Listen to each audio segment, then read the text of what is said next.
Placée sous le thème « Agissons pour un monde pacifique », la célébration de la journée de la paix a été entamée par une activité sportive, la marche.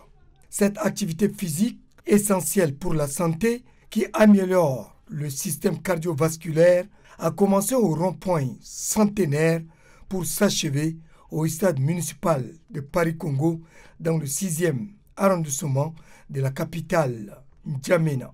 Compte tenu de l'importance de cet événement qui vise à sensibiliser l'opinion publique, à promouvoir les valeurs du dialogue, de la tolérance et de la coexistence pacifique, cette marche pour la paix a vu la participation de plusieurs personnalités, y compris des fonctionnaires des institutions internationales, notamment ceux du système des Nations Unies.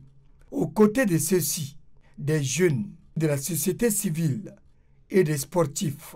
Occasion pour la représentante du système des Nations Unies de situer à l'assistance l'importance de cette journée. Agissons pour un monde pacifique. Ce thème n'est pas seulement un slogan, il est un appel à l'action, un engagement collectif, un devoir individuel et nous rappelle que la paix n'est pas seulement un acquis, mais un processus qui demande la participation active de chacun et chacune d'entre nous.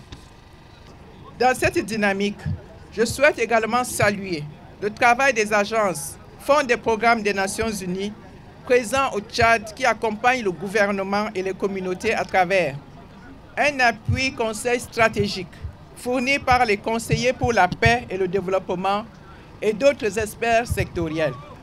Je tiens à exprimer ici ma reconnaissance au secrétaire général des Nations Unies, M. Antonio Guterres, ainsi qu'au Bureau d'appui à la coordination de la paix pour leur soutien indéfectible à la paix au Tchad.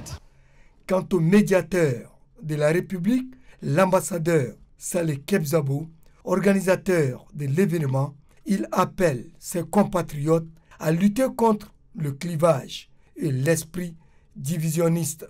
Entre janvier et juin 2025, 25 incidents intercommunautaires ont été recensés avec des conséquences humaines et matérielles graves. Ces chiffres ne sont pas abstraits. Ce sont des familles endeuillées, des villages divisés, des espoirs compromis. Mais nous avons aussi des atouts immenses. Par exemple, la volonté politique affirmée du chef de l'État, traduite dans le plan national de développement Connexion 2030 et la stratégie nationale de cohésion sociale. Le ministre d'État, ministre de l'Enseignement supérieur, de la Recherche scientifique et de la formation professionnelle, Dr Tom Erdimi, représentant le Premier ministre, chef du gouvernement, l'ambassadeur Alamay Alina, exhorte ses compatriotes à soutenir la politique des plus hautes autorités de la République en faveur de la consolidation de la paix. La paix n'est pas un luxe, ni une option parmi d'autres.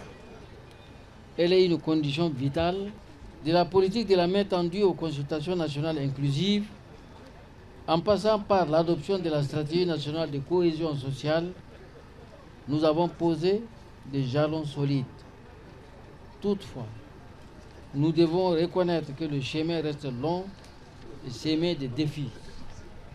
C'est pourquoi, aujourd'hui, j'en appelle à une mobilisation générale. La paix ne se décrète pas, comme on dit souvent, elle se construit. Moment fort de cette cérémonie, la remise des 2 colombes, symbole de la paix, à l'organisateur de la cérémonie et à l'invité de marque. J'ai l'honneur en cette journée de vous remettre ce pigeon en symbole de paix. Que Dieu donne la paix au Tchad. Des démonstrations de danse traditionnelles et des présentations de sketchs. Aussi, un match amical de football opposant la sélection des forces de défense et de sécurité à celle des jeunes et anciens footballeurs de la Ligue provinciale de football de N'Djamena a mis terme aux manifestations de cette journée internationale de la paix.